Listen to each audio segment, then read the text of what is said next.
ఏపీలో ఎన్నికలకు ముందు ఎన్నికల సమయంలో రాజకీయ దుమారం రేపిన వాలంటీర్ల వ్యవస్థకు శుభం కార్డు పడే సూచనలు కనిపిస్తున్నాయి. వాళ్ళు లేకుండానే పింఛన్ల పంపిణీ పూర్తి చేసింది ప్రభుత్వం. ఇంకేముంది, వాలంటీర్లకు రామ్ రామ్ చెప్పేసినట్టే అంటున్నాయి ఏపీలోని అధికార పార్టీ వర్గాలు. జగన్ ప్రభుత్వంలో వాలంటీర్లకు చాలా ప్రాధాన్యం ఉంది. గ్రామాల్లో 50 ఇళ్లకు, పట్టణాల్లో 75 నుంచి 100 ఇళ్లకు ఒకరు చొప్పున వాలంటీర్ను నియమించారు.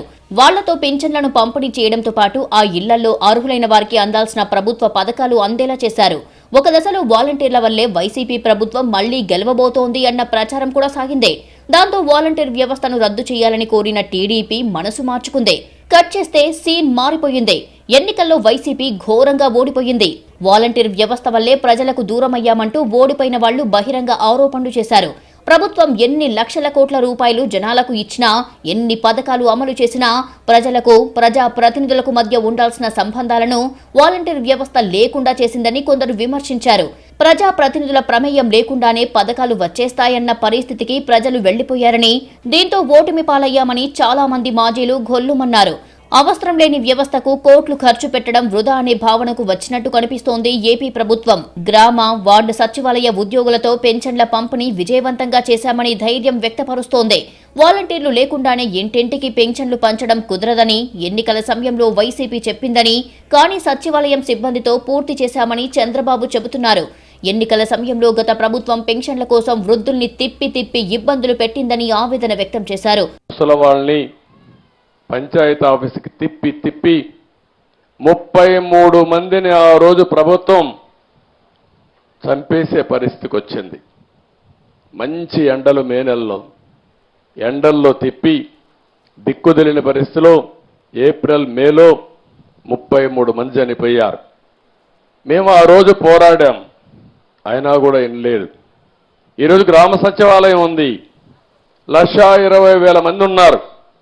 1,20,000 మందిని ఉపయోగించుకుంటే 40-50 పెన్షన్లు ఇస్తే అయిపోతాయి.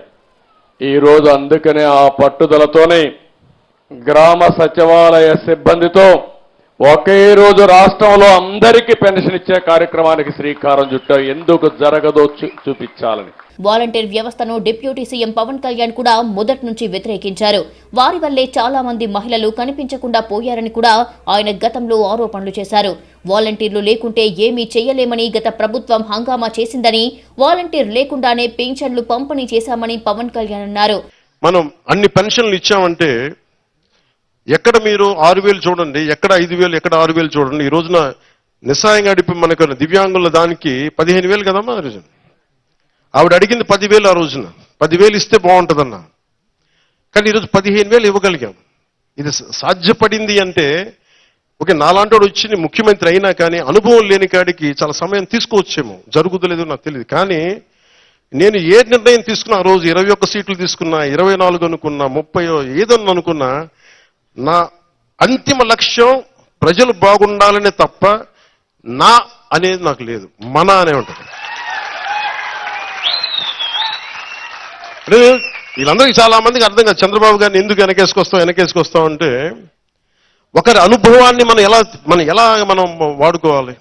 మొత్తంగా చూస్తే ఏపీలో వాలంటీర్ వ్యవస్థకి ఇక మంగళం పాడినట్టే అనే అభిప్రాయం వ్యక్తమవుతోంది.